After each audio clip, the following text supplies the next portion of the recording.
Undang-Undang Dasar Negara Republik Indonesia tahun 1945.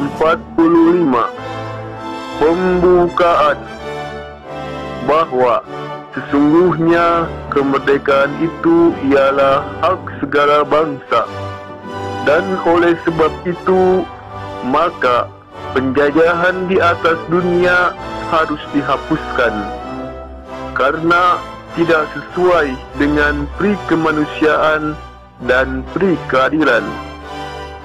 Dan perjuangan pergerakan kemerdekaan Indonesia telah sampailah kepada saat yang berbahagia dengan selamat sentosa mengantarkan rakyat Indonesia ke depan pintu gerbang kemerdekaan negara Indonesia yang merdeka, bersatu, berdaulat, adil dan makmur.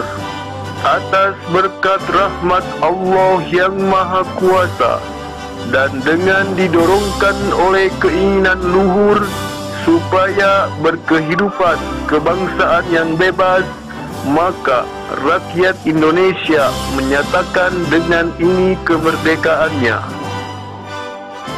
Kemudian daripada itu, untuk membentuk suatu pemerintah negara Indonesia yang melindungi segenap bangsa Indonesia dan seluruh tumpah darah Indonesia, dan untuk memajukan kesejahteraan umum, mencerdaskan kehidupan bangsa, dan ikut melaksanakan ketertiban dunia yang berdasarkan kemerdekaan, perdamaian abadi, dan keadilan sosial.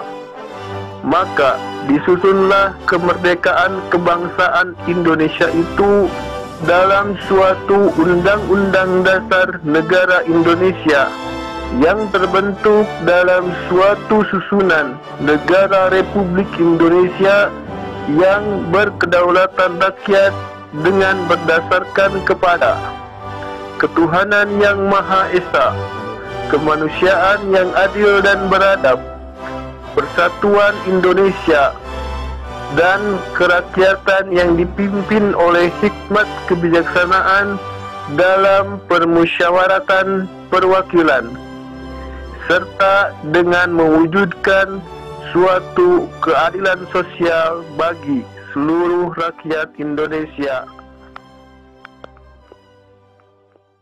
Assalamualaikum warahmatullahi wabarakatuh. Halo anak-anak kelas 9, bertemu lagi dengan Miss Yesi di mata pelajaran Pendidikan Pancasila dan Kewarganegaraan.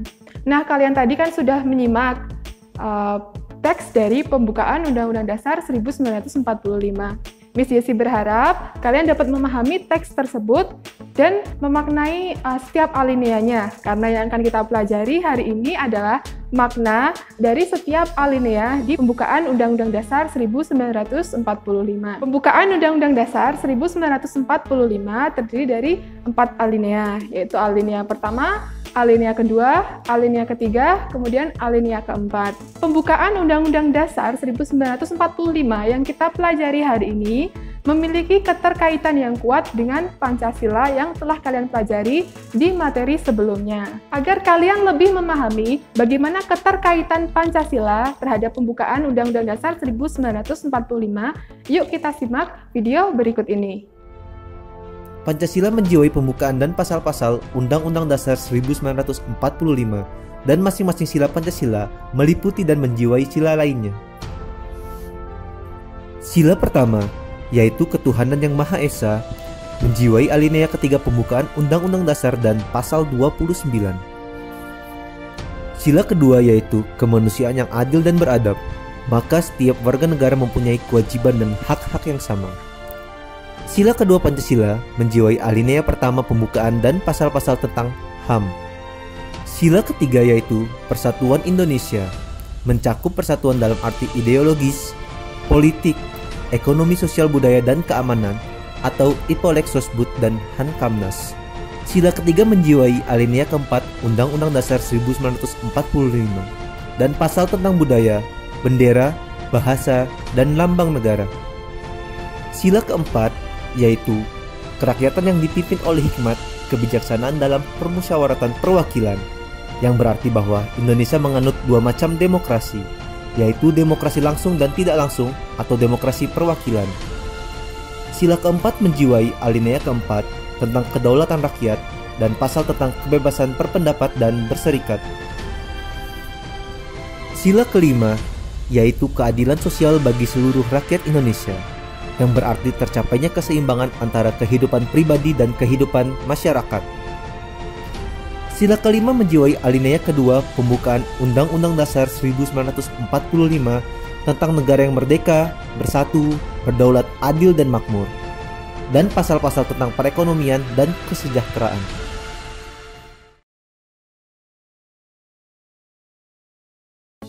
Jadi, sebelum Undang-Undang Dasar Negara Republik Indonesia tahun 1945 terbentuk, bangsa Indonesia telah terlebih dahulu memutuskan dasar negara Indonesia, yaitu Pancasila.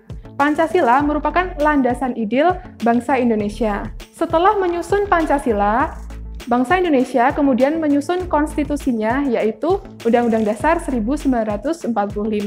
Dan pembukaan Undang-Undang Dasar 1945 merupakan landasan konstitusional bangsa Indonesia. Jadi jika Pancasila adalah landasan ideal bangsa Indonesia, lalu landasan konstitusional bangsa Indonesia adalah pembukaan Undang-Undang Dasar 1945. Nah, terkait dengan materi pembukaan Undang-Undang Dasar 1945 yang akan kita pelajari hari ini, kita akan membahas tentang makna dari setiap alinea di pembukaan Undang-Undang Dasar 1945. Yuk disimak baik-baik penjelasan Miss Yesi berikut ini. Halo anak-anak kelas 9, hari ini kita akan belajar bab baru yang berisi topik pembukaan Undang-Undang Dasar Negara Republik Indonesia tahun 1945. Untuk hari ini, kita akan belajar terlebih dahulu tentang makna dari keempat alinea yang terdapat di pembukaan Undang-Undang Dasar 1945.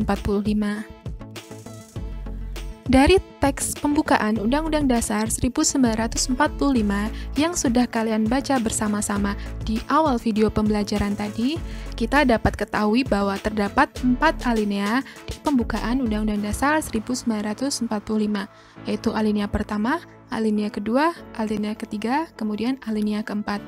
Hari ini kita akan membahas makna dari masing-masing alinea tersebut. Makna alinea pertama. Alinea pertama menjelaskan pernyataan kemerdekaan sebagai hak bagi semua bangsa di dunia, karena kemerdekaan merupakan hak asasi sebuah bangsa yang bersifat universal.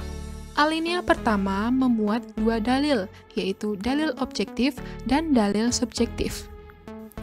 Dalil objektif adalah penjajahan tidak sesuai dengan peri kemanusiaan dan peri keadilan.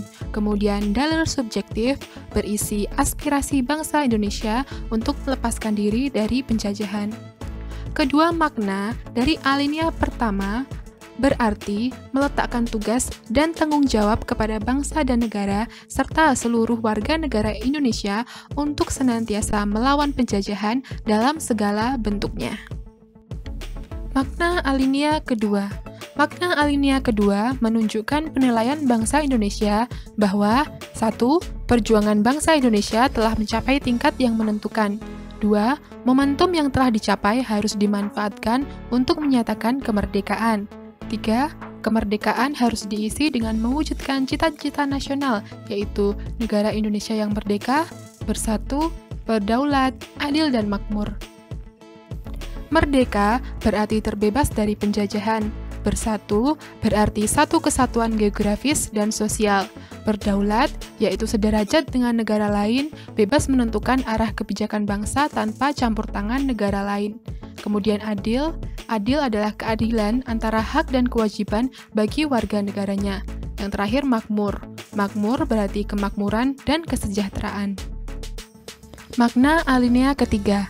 Alinea ketiga berisi tentang motivasi spiritual perwujudan sikap dan keyakinan serta rasa syukur bangsa Indonesia terhadap Tuhan Yang Maha Esa. Melalui alinea ketiga ini, bangsa Indonesia menyadari bahwa tanpa rahmat Tuhan Yang Maha Kuasa, maka bangsa Indonesia tidak akan merdeka. Makna dari alinea ketiga ini ialah kemerdekaan yang dicapai tidak semata-mata hasil jerih payah perjuangan bangsa Indonesia, tetapi atas kuasa Tuhan Yang Maha Esa. Makna alinea keempat. Alinea keempat memuat tujuan negara Indonesia, yaitu melindungi segenap bangsa Indonesia dan seluruh tumpah darah Indonesia, memajukan kesejahteraan umum, mencerdaskan kehidupan bangsa, serta melaksanakan ketertiban dunia yang berdasarkan kemerdekaan, perdamaian abadi, dan keadilan sosial. Alinea keempat juga memuat prinsip bentuk negara, yaitu susunan negara Republik Indonesia yang berkedaulatan rakyat. Jadi, kedaulatan negara Republik Indonesia ada di tangan rakyat. Alinea keempat juga memuat dasar negara, yaitu Pancasila, karena di alinea keempat terdapat butir-butir dari setiap sila yang ada di Pancasila.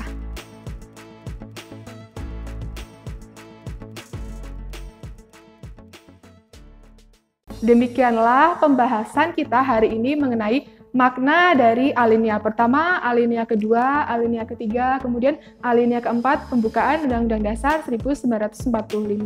Miss Yesi harap kalian dapat mengerti setiap makna dari alinea pembukaan Undang-Undang Dasar 1945. Nah, untuk semakin memperdalam pemahaman kalian mengenai makna dari pembukaan Undang-Undang Dasar 1945, silahkan mengerjakan worksheet yang sudah Miss Yesi siapkan di Google Classroom, kemudian membaca buku mata pelajaran pendidikan Pancasila dan Kewarganegaraan K13 yang sudah kalian miliki. Terima kasih untuk pembelajaran hari ini. Sampai bertemu di pembelajaran selanjutnya. Wassalamualaikum warahmatullahi wabarakatuh.